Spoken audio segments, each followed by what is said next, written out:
Битолски театар отсекогаш негувал некоја посебна естетика. Јас сакам да кажем секогаш во вакви прилики дека низ вратата на Битолскиот театар поминале многу значајни имиња кои влегле во македонскиот театар воопшто, било да биле од регионот или пак млади режисери кои што се промовирале преку Битолскиот народен театар низ годините. Јас како директор на некој начин ја наследив таа ситуација и пробав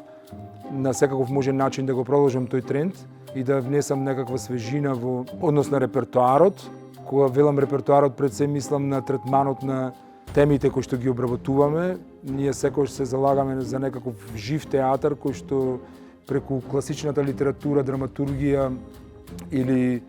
пак авторски проекти проба да влезе во денешното време, тоест да најде на некаков начин современ третман на класиците, пред се и да промовира некакви нови текстови кои што се било македонски или од регионот и кои носат некаква актуелност и свежина, бидејќи според мене театарот е пред се уметност која што треба да биде ангажирана и треба да говори за денешното време. Се друго би било некакво мртво слово на хартија. Денес театарот жанровски или естетски е доста первертиран. Ќе споменеме времето на класицизмот, модернизмот или пак антиката или пред се театарот е жилав, театарот преживува, но и тогаш и сега единствената негова идеја или таа сила која му ја дава таа жилавост била тој третманот на темите кои што го засегаат тогашниот човек, современиот човек, било во кој време да се работи, и затоа ние доста внимаваме на тоа да ги донесеме и темите од минатото и класиците во денешно време и тоа да кореспондира со денешната публика, и се надевам дека успеваме, некој сме поуспешни, некој ќе ја промашиме темата, но сепак се трудиме да работиме.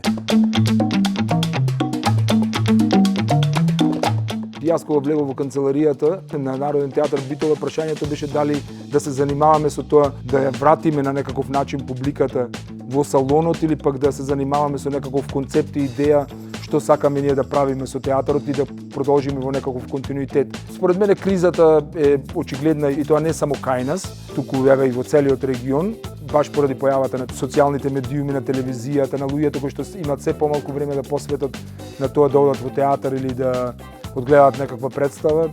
Се дури пак и од на обичното профано немање време да посветат на некои си 3 или 4 сати со подготовка да дојдат на представа и да се вратат дома, се до тоа што им се нуди. Во театар луѓето се повеќе се навикнати да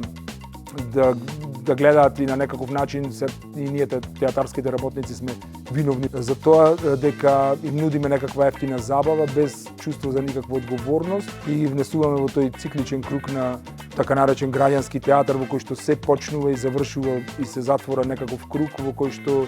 луѓето, мислам, ликовите на сцената и животот кој се нуди од сцената се завршува на тоа да има некакви само херои, антихерои, некаква мелодраматична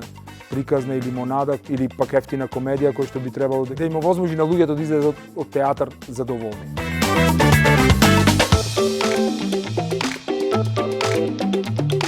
Низ некакви монографии во тоа време видовме дека допред, некој си пак ќе кажам 20 години, можда не 20, ама 7-18 години, имаше 17 до 18 илјади луѓе кои што гледа една театарска представа, сега е сведено на тоа дека има 6-7 до 8 илјади луѓе кои што доаѓаат на една представа. Но пак ќе кажам, ние се бориме, мене ми е драго дека има се повеќе млади луѓе кои што доаѓаат на представите и сум доста задоволен од посетеноста. Битен чинител е, бидејќи, не знам,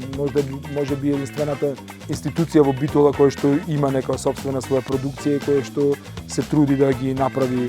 тие работи. Сега мислам да ја доближи културата до битолчани. Сега го имаме и камерниот оркестар, центарот за култура, музеот, така да добро се држиме.